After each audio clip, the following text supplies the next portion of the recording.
Hi అందరికీ welcome to my mini blog.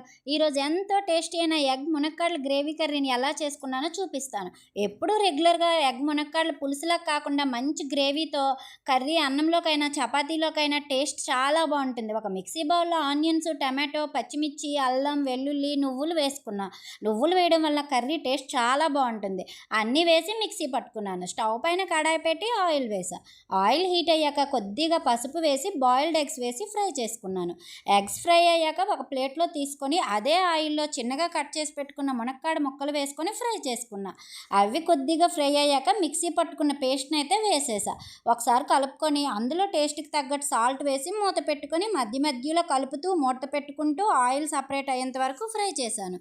Paste బాగా fry అయ్యాక అందులో కారం, ధనియాల పొడి వేసి ఎగ్స్ వేసుకొని కొద్దిగా వాటర్ వేసి కలుపుకొని మూత పెట్టుకున్నాను.